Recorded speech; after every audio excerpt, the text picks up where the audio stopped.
The end of the valley, the Nile Valley, and the end of the city, and the beginning of the desert. The desert starts from here to the west for almost 700 kilometers. Almost 5,000 kilometers is the big desert, or the biggest desert in the world, which starts from here. It was the perfect location that Egyptians chose since more than 5,000 years to build the tombs. Why? Because actually ancient Egyptians were believing on the afterlife, life after death, resurrection. Their houses were very simple. They used to build them using very simple tools and very simple materials like mud brick, like very simple stones in the valley itself, nearby to the Nile Valley, nearby to the Nile Water. So it was easier to be vanished during the time because of the Nile flood. But they were believing on the afterlife. Their ages were like us exactly, 60, 70, 100 years, but they believed on the afterlife that they're gonna live forever. So that they had to build huge constructions, buildings for the afterlife, using strong stones and far away from the Nile flood. So that they used to build their tombs here in the desert, far away from the Nile flood, which used to flood annually in summertime.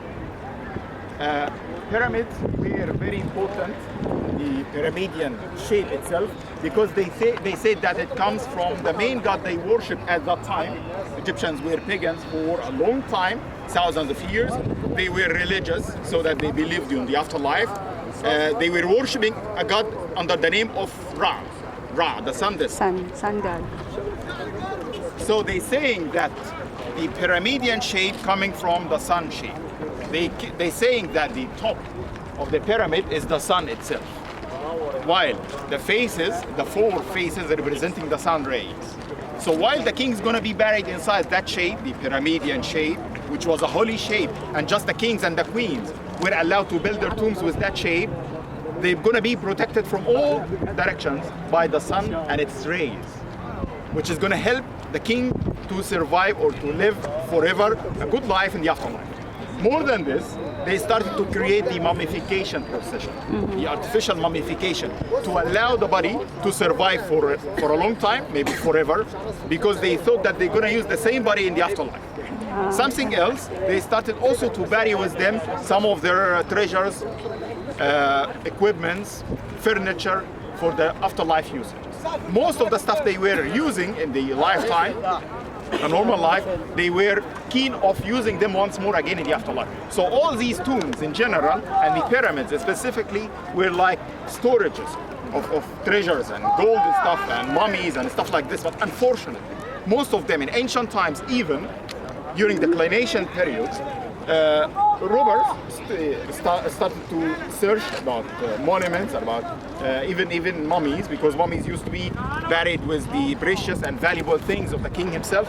Used to be they used to search on them, and they used to unfortunately steal them. So unfortunately, in the modern history, and recently, when we started to search about the monuments, we didn't find so many of them intact.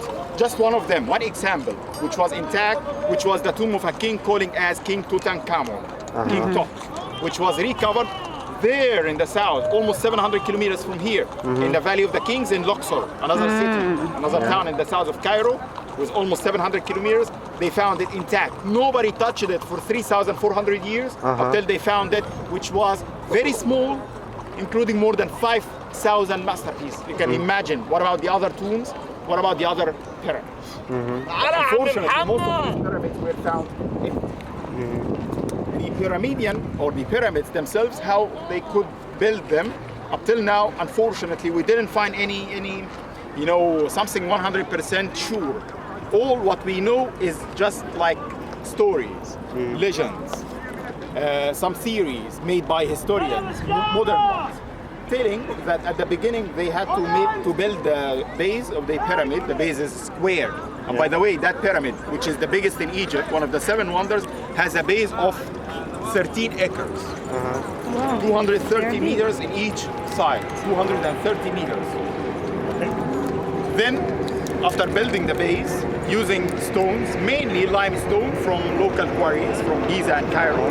Sometimes they needed stronger stones, like granite, like more solid stones. They had to bring them from Aswan, 1,000 kilometers south of Cairo, using huge boats on the Nile River, at the beginning cutting the stones using very simple tools like chisels and hammers, using big number of workers or laborers, cutting the stones, then transferring them until they arrive right here. And right here also the Nile branch or branches of the Nile River used to come, the end of the valley and the beginning of the delta. So it was easier to transfer the blocks of stones using the boats on the Nile River. But about the limestone, the majority of the stones are limestone right here. 2.5 million blocks of limestone used for building that pyramid only. 2.5. The majority of them are from local quarries from here, from Giza and from Cairo, the other side of the Nile River itself. But the entrances, the inner passages and corridors, plus the inner rooms were made out of more solid stone, which is granite, to survive for a longer time and to decrease the pressure on the two sides of the rooms inside and the corridors inside. After building the base, they had to connect between that base and the ground using temporary roads. Those roads were out of sand and dust and clay and stuff like this, just to use